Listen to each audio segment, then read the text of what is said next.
Hello বন্ধুরা, কেমন আছো তোমরা? আশা করি তোমরা খুব ভালো আছো। আমরাও ভালো আছি। তো আরেকটা নতুন ভিডিও নিয়ে চলে এসেছি। আগের ভিডিও তো দেখলে সকাল সকাল উঠে আমরা ব্রেকফাস্ট সেরে নিয়েছি, কারণ একটু পরেই আমরা বেরোবো বললাম। তো চলো এখন দেরি না করে এখান থেকেই ব্লগটা শুরু করি। তো আমার কর্তামশাই চলে এসছে সুইমিং পুলে নামবে বলে। তো এটা ছিল ওবরয়ের সুইমিং পুল, ভীষণ সুন্দর, কিন্তু ও দেখছে ওর সাথে নামার মতো তো কেউ নেই, কারণ সবাই বলছে একটু পরেই বেরোতে হবে, নাহলে পরে দেরি হয়ে গেল তো বাকি জায়গাগুলো আর ঘোরা যাবে না। তো ওই জন্য ও আর নামতে পারিনি।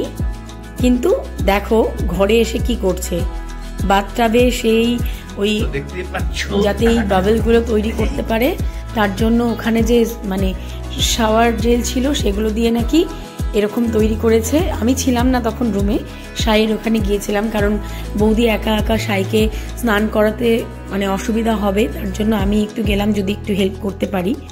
এদিকে দেখো আমার বরের সমস্ত কুকীর্তি, বাচ্চাদের থেকেও ও একদম বাচ্চা হয়ে যায়। তো আমরা এখন বেরোচ্ছি নারিমান পয়েন্টে যাবো বলে। আমরা তো নারিমান পয়েন্টই আছে বলছো? ও তাহলে আমরা সবাই নিচে আছে, অলরেডি সবাই নিচে চলে গেছে, ওই ফটো তুলছে দাদা বৌদি।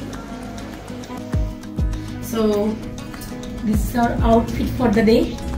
তো এটা হলো আজকে আমাদের সাওয়ারি। অ্যাকচুয়ালি আমরা তো অনেকজন সাথে গিয়েছি, দেখেইছো তোমরা। তো আগের বার যখন এসছিলাম মুম্বাইতে, তোমাদের তো আগের ব্লগেই বলেছিলাম, আমরা তখনও অনেক কয়জনই এসছি। তো আমার দাদা কি করেছিল, গতবার একটা বড় ভলভো টাইপের বাস বুক করেছিল যাতে সবাই কমফোর্টেবল ভাবে যেতে পারি। কিন্তু অসুবিধাটা কি হয়েছে বলো তো, ছোটোখাটো মানে মুম্বাইতে তো অনেক জায়গায় থাকে ছোটোখাটো রাস্তাঘাট, মানে ভেতর দিয়ে হয়তো যাওয়ার রাস্তা থাকে। তখন হয়েছিল অনেকটাই প্রবলেম, মানে ফেসে গিয়েছিল, তারপরে একটা জায়গা থেকে আরেকটা জায়গায় যেতে প্রচুর সময় লেগেছে। তো এবারেও ঠিক করেছে এরকম একটা ট্রাভেলার বুক করলে কেমন হয়, সবাই একসাথে যেতেও পারবো, হই হুল্লোড় মজা সব একসাথে করা যাবে। কারণ দেখো আলাদা আলাদা গাড়ি তো আমরা করতেই পারি, যেরকম তিরুপতিতে করেছিলাম, মানে সবার আলাদা আলাদা গাড়ি ছিল, কিন্তু সবাই একসাথে যাওয়া আর আলাদা আলাদা গাড়িতে কমফোর্টেবলি যাওয়ার মধ্যে তো একটা তফাৎ রয়েছে। তাই জন্য এবার ডিসাইড করা হলো যে একটাই গাড়িতে সবাই যাতে যেতে পারি সেরকম একটা গাড়ি বুক করার জন্য। কিন্তু সত্যি বলতে গাড়িটাতে বসে বেশ ভালোই কমফোর্টেবল ছিল, তার থেকেও বেশি মজা লেগেছে কারণ সবাই মিলে গান গল্প আড্ডা ঠাট্টা সব কিছু করছিলাম। তো চলো এখন আমরা বেরিয়ে পড়েছি, দেখা যাক ফার্স্ট কোথায় যাওয়া হয়। আর রাস্তাটা তো দেখতেই পারছো ভীষণই সুন্দর। আমার কর্তামশাই সামনে বসে সমস্ত ভিডিওগুলো শ্যুট করেছিল।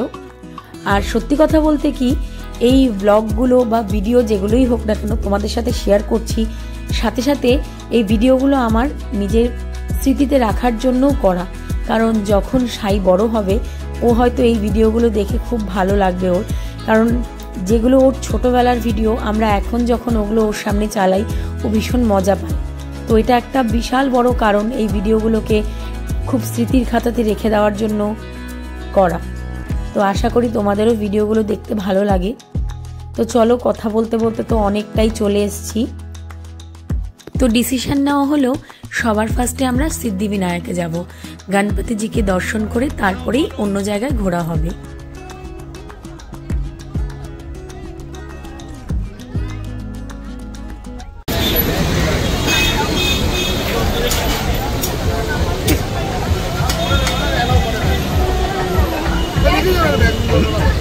আসেন আসেন আসেন আসেন খালি পায়ে, হ্যাঁ খালি পায়ে।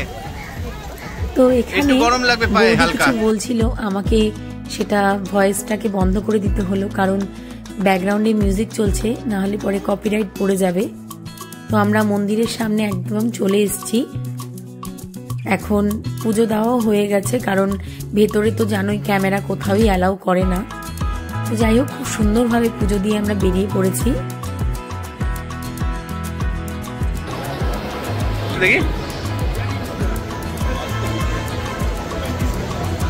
আমরা বেরিয়ে যাচ্ছি। তো এখন আমরা চলে এসেছি জুহু বিচে। দেখতেই পারছো বিচে কি ভিড়, আর এই সময়টা ভিড় হওয়াটাই স্বাভাবিক, কারণ এখন সানসেট হবে আর সেটার দৃশ্যটা এতটাই সুন্দর। তো চলো আমরাও একটু বিচে যাই। বিচে অনেক রকমের স্ন্যাক্স ছিল, যেমন ডিম সেদ্ধ, ডিমের অমলেট, ব্রেড টোস্ট, তারপরে শসা। তো আমরা সবাই কিছু না কিছু অর্ডার করে খাচ্ছিলাম। আর এখানে নাকি সামনেই এয়ারপোর্ট, প্রাইভেট এয়ারপোর্ট, তো সেগুলোই দেখছিলাম। অনেক ফ্লাইট আসছিল যাচ্ছিল। আর এখানে দেখো আমার বর, সে তো ভীষণ আরামপ্রিয় মানুষ। তো এখানে ওরা বারবার বলছিল যে স্যার সাবজি থোড়া মাসাজ কর লিজিয়ে। তো বলতে বলতে দেরি নেই, সে বসে পড়েছে, মানে মাটিতেই ওরা, ওদের বেড কাভার সাথেই থাকে। তো আমার বাবাকে আবার বলছে যে বাবা তুমিও একটুখানি মাসাজ নিয়ে নাও, ভীষণ আরাম লাগছে। তো আমার বাবা বলছে ঠিক আছে একটু মাসাজ নেই। তো এখন জামাই আর শ্বশুর দুজনেই বসে পড়েছে এখানে মাসাজ নিতে। এদিকে আবার আমার হাজবেন্ড, সে আবার কাকুকে বলছে কাকু তুমিও বসে পড়ো। আর আমিও কাকুকে বলছিলাম কাকু তুমি বাদ যাবে কেন, এরা দুজন যখন নিচ্ছে তুমিও একটুখানি মাসাজ নিয়েই নাও। আর দেখো এত সুন্দর জলের ঢেউ, কি বলবো, এখানে গেলে না সত্যি মন ঠান্ডা হয়ে যায়। আর সত্যি কথা বলতে পাহাড়ের থেকে আমার কেন জানি না সমুদ্রই আমার ভীষণ প্রিয়। তোমাদের কার কার সমুদ্র প্রিয় অবশ্যই আমাকে কমেন্ট করে কিন্তু জানাতে ভুলো না।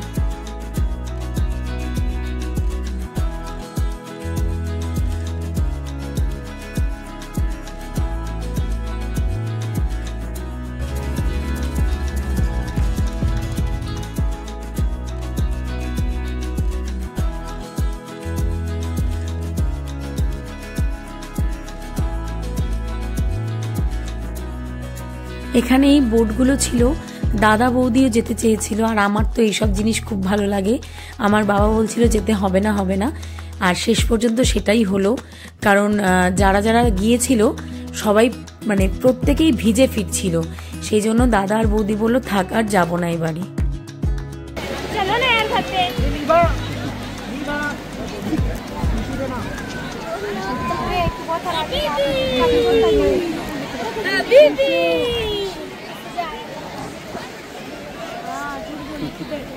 इधर आओ, इधर आओ, अपना नाम बताओ। इधर आओ बाबा, हबीबी, हबीबी इधर देखो।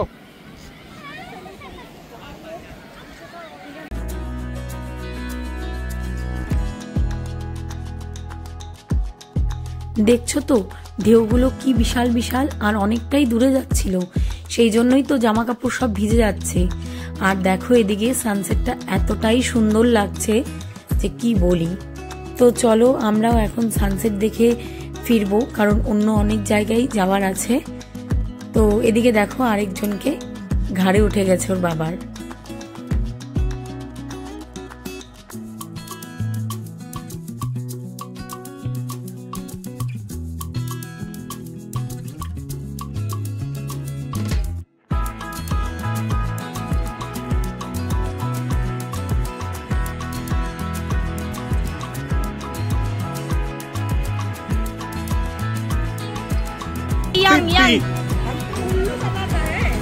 अभी लिया 10 रुपए से, अभी हो गए 20 रुपए आध घंटे में। ये कॉल मुंबई ना, मुंबई तो घंटा घंटा टाका डबल है।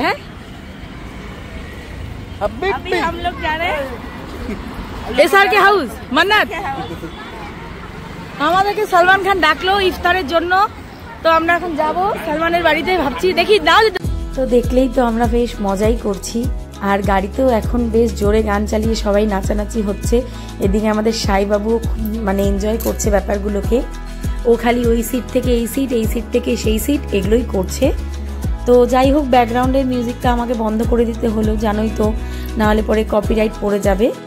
তো আমাদের কিন্তু এই ট্রিপটা বেশ মজাদার হলো, সেটা কিন্তু এই সাইবাবার জন্যই। কারণ মেন আমাদের এই ট্রিপটা শুরু হয়েছিল তিরুপতি থেকেই। তো এখান থেকে আমরা চলে এসেছি মান্নাতের কাছে। আর এত ভালো আমাদের সৌভাগ্য, মানে জানি না সৌভাগ্য বলবো কিনা, আমরা বাইরে দাঁড়িয়েছিলাম, হঠাৎ দেখছি খুব ভিড়, মানে নিচে ছিলাম আর কি বিচের ওখানে, দেখছি খুব ভিড়। তো আমি এমনি ইয়ার্কি করে বলছি পিসিদের যে ওই দেখো শাহরুখ খান এসছে। তো বলছে যা যা তুই যা, যদি থাকে আমাদের জানাবি।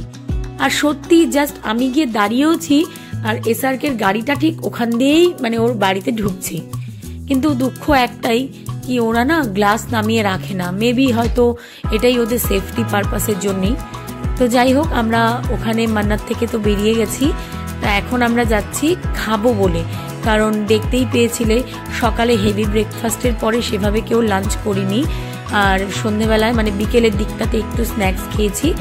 এবার সবাই মিলে ডিসাইড করা হলো একটা ভালো বাঙালি কোনো হোটেলে আমরা খাবো। তো আগের বার যখন এসছিলাম দাদা এখানে ও ক্যালকাটা যে আছে সেটা খুঁজে বের করে রেখেছিল, মানে লোকেশনটা। তো এবারেও আমরা ঠিক সেই রেস্টুরেন্টেই যাচ্ছি। তো চলো এখন আবার তাড়াতাড়ি করে সবার খিদে পেয়ে গেছে, তো তাড়াতাড়ি যাই আর সেখানে গিয়ে আবার তোমাদের সাথে কথা বলছি। নেমে গেছি ও ক্যালকাটাতে, সবাই বাঙালি খাবারের জন্য অস্থির। তো এক এক করে সবাই এখন ঢুকবো। তো চলো, খাবারই খিদে পেয়ে গেছে। কালকে সেই রকম মানে বাঙালি খাবার একটু জুটো ছিল দুপুরবেলা, তারপর থেকে তো আবার একই রকম চলছে। তো এখন সবাই নামছে। চল, কি খাবি? চিকেন? ঠিক আছে, এখানে কিন্তু বিরিয়ানি হবে না, অনলি চিকেন অ্যান্ড রাইস। বৌদি, সবাই নামছে। এটা আমাদের আজকের গাড়ি ছিল, ভীষণ কমফোর্টেবল ছিল, মানে আমাদের জার্নিটা বেশ ভালো ছিল, কারণ শহরের মধ্যে এই গাড়িটা বেটার। আগের বার একটা বড় লাক্সারি বাস ছিল কিন্তু সব জায়গাতে ঢোকা যাচ্ছিল না, সেই ভেবেই এটা নেওয়া। তো এই যে বান্টুদা চলে আসছে আমরা বাঙালি খাবার খেতে। কি রে বৈভব, খাবি কি? ঠিক আছে ঠিক আছে।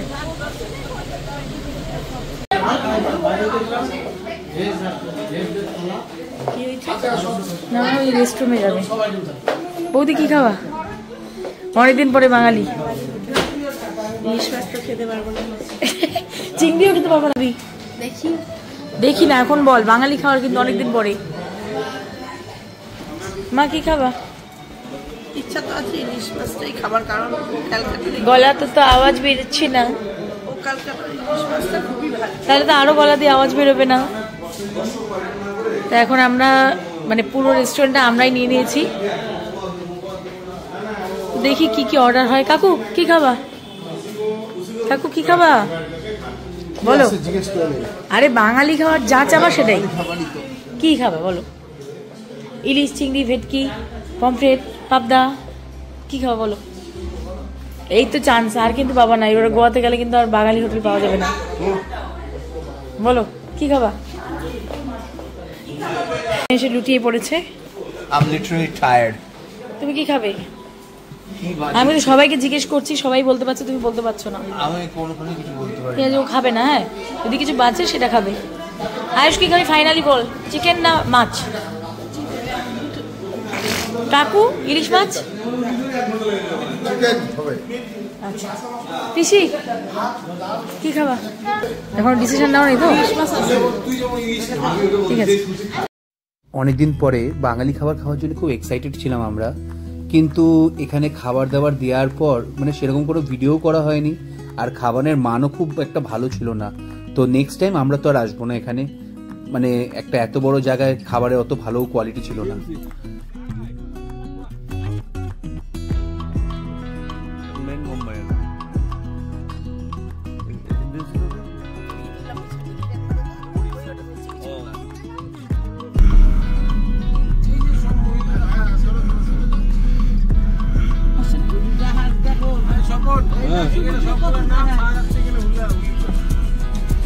সো এখন আমরা এদিক দিয়েই যাচ্ছিলাম তাজের সামনে দিয়ে। তো বাকিরা সবাই বললো একটু নামতে, তো নামছি। 2 বছর আগে আমরা যখন এসেছিলাম তখন আমরা এই তাজেই উঠেছিলাম, আর ইভেন এই গেট অফ ইন্ডিয়া যে আছে ঠিক তার সামনের রুমটাই ছিল আমাদের। এখন এদিকে সাই আর সায়ের বাবা যাচ্ছে ঘোড়ার গাড়িতে। যাবি? চলো ওঠো। ঘোড়ার গাড়ি কোথায়? এটা আর বলো সামনে চলে যাবে বলো। হ্যাঁ বাচ্চারা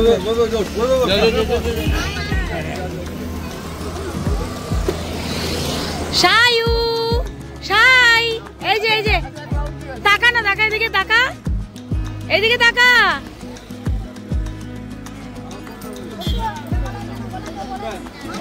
যাও। ওরা এখন ইউবোর এই রাইডসটাতে উঠছে। সায়ের কি অবস্থা দেখি, টাটা করে দাও, টাটা করে দাও।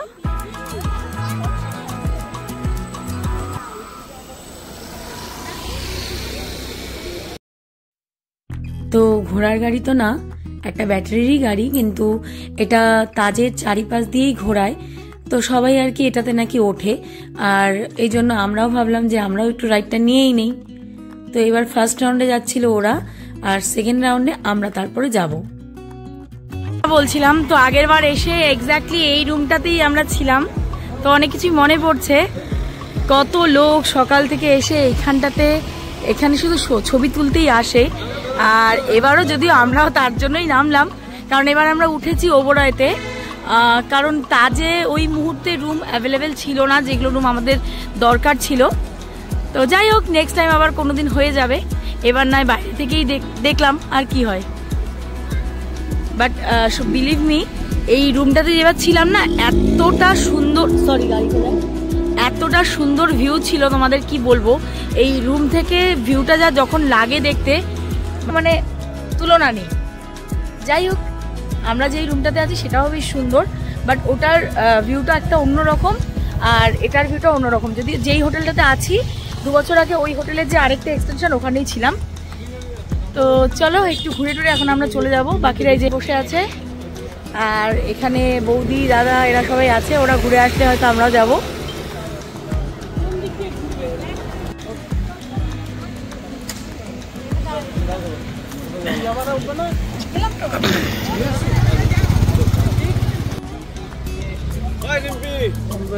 আমরা এখন যাচ্ছি সেকেন্ড ট্রিপ।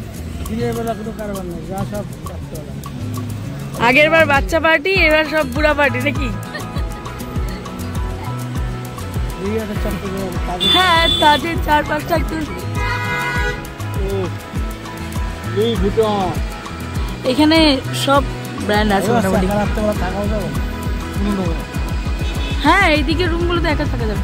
আমাদের রুমটাই যে ঠিক এই গেট অফ ইন্ডিয়ার সামনে ছিল না কালু দাদা, এই রুমটা বটে সম্ভবত। হ্যাঁ, এই গেট অফ ইন্ডিয়ার সামনে এটা হয় বাবা, এই যে গেট। এখানে সবার কাছে ডিফেন্ডার আছে, এই যে গেট, এই যে এটা নেমে যায়। সরি বাবা, এটা নতুন এক্সটেনশন এটা।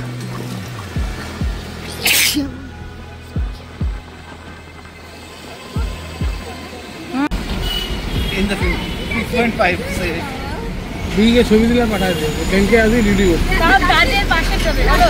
ও এই যে ভিডিও পয়েন্ট ক্যাফে, এটার মধ্যে গোলাগুলি করেছিল। কি করেছিল? ওই এখানে প্রথমে একটা ক্যাফেতে ঢুকলো না ওরা, ও তারপরে তো পাশে দৌড়ে গেল। মানে এদেরকে ভয় দেখা, এরা তো কি উঠলো, তারপরে এরা কি করছিল ভুলে গেছি আমি। করতে যদি চায় তাহলে তো ওদেরকেও দিতে হবে, ওরা তো গেস্ট। হ্যাঁ, ওইভাবে তো ঢুকছিল, দেখালো না ভিডিওতে। সাধারণ লোককে তো বাঁচাতে দিতেই হবে না, কাজের দিন রাতের কাটা রোদে।